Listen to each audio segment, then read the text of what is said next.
What's going on, guys? Welcome back to BlackTideTV. In today's video, we're discussing DLC 1 for Infinite Warfare, dubbed Sabotage. I cannot show the trailer in this video, but there has been a trailer released. I definitely suggest you check that out before you get into this video because, well, it just won't even make any sense to you unless you've seen the trailer for this DLC. So I will link it in the description down below if you want to check it out, as well as the first video of the day, so check that out while you're at it. And then come back here and we'll talk about these maps because I definitely want to hear your guys' opinion in the comment section of this video. So let's start off with some of the opening comments. I thought this was kind of funny. It went so well with the first video of the day. That's why I suggested you check it out before you get into this video because, well, the first video of the day, we talked about how there's still no leaderboards in this game. The game is still very incomplete, and the community is freaking out at Infinity Ward because they're not doing what we want them to do. Well, the opening sentences of this brand new DLC 1 trailer are, "We've been listening to your feedback.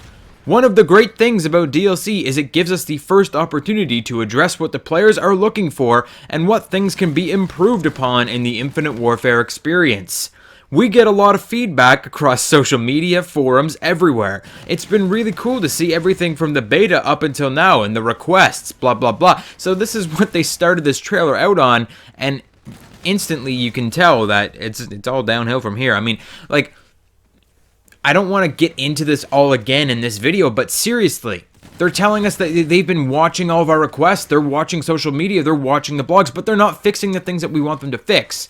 Instead, they're pushing out this DLC. This is the earliest I ever remember getting DLC. I mean, I know it has already been like 2 months, and by the time this DLC will come out, it'll be like 3 months into this game, which doesn't even seem like it's been 3 months already, but it feels like it's really, really, really early to get DLC. I feel like we don't usually get DLC until at least mid-February, not January 31st. That seems very, very early, and it kind of makes sense because instead of fixing the things, instead of making the base game complete and fixing the problems in the game, they are pushing out supply drop stuff and they're pushing out DLC, trying to make more and more money off us because the original game, the base game, which they should be fixing, isn't selling enough right now.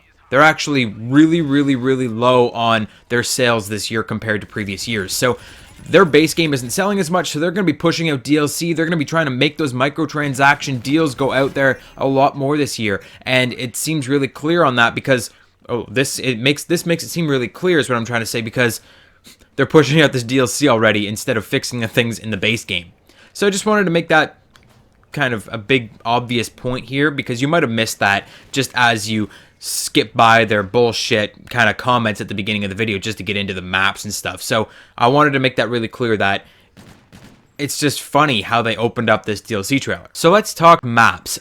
Throughout this entire segment of the video, I want you guys to be commenting down below, telling me what you think about each of the maps that were displayed in this new DLC trailer. So first off, Noir. I'm going to skip over this one almost entirely. It's at night. It's this urban Brooklyn environment, but really there was no defining characteristic of this map to me. There was nothing that jumped out, nothing that made me go, oh my god, I can't wait to get on this Noir map. It doesn't look that appealing to me. It just looks like a regular kind of base map. There's nothing special, really DLC about it, you know? Usually DLC maps, they jump out at you, they're like something crazy. This one, not so much. Neon, on the other hand, looks very DLC. It looks very weird. I'm not sure how I feel about it.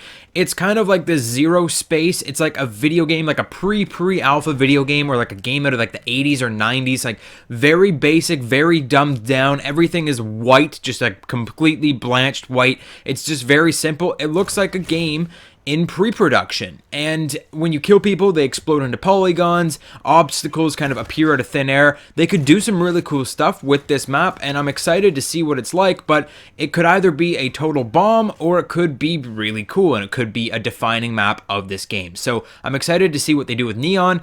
Renaissance, I'm really excited for. It kind of gives you those Resistance, those Modern Warfare 3 Resistance feels. I think it's called Resistance anyways, like that old French map, like that French, like European architecture. We already have a European architecture kind of map in this game. It's actually my favorite map in the game, called Retaliation. That's the one with the big bridge on one side. I really like that map, and I like the European architecture kind of maps. They bring it back down to earth, you know? They bring it back into like a real world kind of way about the game. and I'm really excited to see what they do with Renaissance, especially if it's in Venice, where like there's those waterways and stuff that you can jump over. Looks really cool. I'm excited for Renaissance. Last but not least, we have Dominion, which is Afghan from Modern Warfare 2 remastered. It's now on Mars, and this is what they had to say about it. Afghan is such a revered map, not just amongst the fans, but also among everybody at Infinity Ward. We knew it was kind of an easy transition over to Infinite Warfare's Theater of War. Now, I'm not so sure about that easy transition. They made it so that you can now jump from where the crashed plane is up to that sniper spot on top of the cliff. So you can jump with an SMG or a shotgun or something like that right up to where those snipers usually sit and perch, and you can shoot them right in the face.